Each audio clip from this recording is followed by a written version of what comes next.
constaté certaines de nos revendications qui n'ont pas été suivies dans les rapports. Nous avons demandé 30% de conseils en transition parlementaire, nous avons demandé 6 ministres, nous avons demandé d'éliminer carrément la carte NINA pour l'obtention des passeports, au moment où nos passeports sont déjà biométriques. Nous avons demandé que nos documents d'état civil, qui est l'expression même de la souveraineté malienne, soient imprimés au Mali, pas en France ou ailleurs. Nous avons demandé le recensement de tous les Maliens établis à l'extérieur. Nous avons demandé que les Maliens établis à l'extérieur étant 6 millions de se considérer comme étant une collectivité. Mais ça ne reflète pas dans les rapports. Nous comprenons. Donc ce que nous disons aujourd'hui, ce rapport a été voté dans la salle. Vous savez, il n'y a pas d'unanimité dans une foule. C'est Allah subhanahu wa ta'ala qui nous a créés. Nous-mêmes, on n'arrive pas à être d'accord. Il y a d'autres même qui disent qu'il n'existe pas. Donc il n'est pas possible d'avoir plus de 1000 personnes dans une salle et que tout le monde dit qu'on est d'accord. On est allé sur la base de ma majorité. Ce que nous proposons aujourd'hui de la diaspora, c'est qu'on revoie la charte. Il y a encore une autre étape qui reste. Il y a l'étape qui est l'étape de la signature de la charte. L'étape de la signature de la charte, et ce serait une occasion pour qu'on revoie ce qu'a dit le M5RFP, revoir ce qu'a dit la diaspora malienne, revoir ce qu'a dit la plateforme et revoir les attentes de la CEMA qui n'a pas participé. On peut organiser une rencontre pour revoir tout ça et reprendre la charte et au lieu de passer par l'acclamation qui a été majoritaire dans la salle, qui a été aussi contestée, qu'on organise une cérémonie de signature. À cette cérémonie de signature, les représentations de tous ces groupements viendront au nom de leur groupement, signeront, cela va valider la charte. Et toutes les préoccupations seront prises en compte.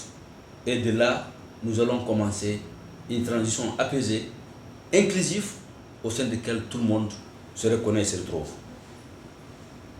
Alors, votre appel, au dernier mot?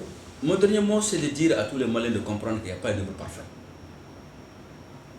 Vouloir insister sur une transition ou un document parfait n'existe pas.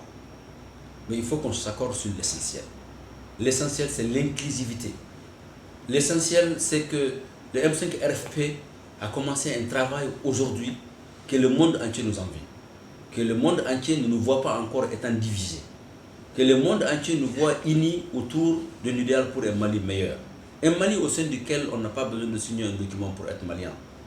Un Mali au sein duquel le Malien de Gao, de Tombouctou ou de Caille peut voir sa carte électeur et dire « Mon élu n'a pas fait ce qu'il devrait faire, je le sanctionnerai pendant les élections prochaines. » Un Mali au sein duquel les institutions seront très fortes, au point où aucun homme élu ne pourra venir imposer quelqu'un, fût-il son beau-fils ou son beau-père, pour être une défense constitutionnelle. Donc c'est un tournant décisif pour les Mali. Les Maliens, on n'a pas droit à l'erreur. On ne peut pas avoir 5, 10, 20 ans une transition. On en a fait beaucoup. On a eu le Conseil d'attente national, conférence nationale. Nous avons eu combien de conférences? Nous avons eu 2 transitions. Les Maliens, cette fois-ci, je compte sur chacun de vous. Nous, la diaspora, je peux vous rassurer par ma voix, on ne ménagera aucun effort, aucun sacrifice sera de trop pour construire des bases solides, des institutions solides pour les Mali de demain. Vous, les Mali de l'intérieur, il faut comprendre que nous devrons laisser un Mali pour nos petits-enfants. Nous devrons laisser un Mali qui sera un exemple de la sous-région. Nous devrons laisser un Mali auquel nous serons fiers. Nous devrons ressortir aujourd'hui les gènes qui sont dans le corps de tout un chacun de nous, venant d'un roi ou d'un prince. Sortir. Notre comportement doit refléter la grandeur du Mali. Et cela doit se traduire par une entente, une cohésion pour terminer cette transition qui fera l'objet d'une référence nationale. Après cette transition, je serai le plus grand heureux de voir ces 29 600 soldats prendre tout son arme je veux dire, et ses équipements pour quitter le Mali. Ou on les remerciera. Ou le Mali, on fera un mémorial pour les 29 000, pour les 218 soldats qui sont morts. Un Mali, après la transition, où il fera bon vivre. Un Mali où tout le monde a accès à l'éducation. Un Mali où tout le monde a le même sens de réussir. Et un Mali où il fera bon vivre et fier de venir. Un Mali émergent tout court. Un Mali où nos filles et fils n'iront pas chercher un avenir meilleur ailleurs, bien que partir ou rester, c'est un choix. Voilà le Mali auquel rêve la diaspora malienne. Et je terminerai par dire, impossible n'est pas malien. Ensemble, on va y arriver.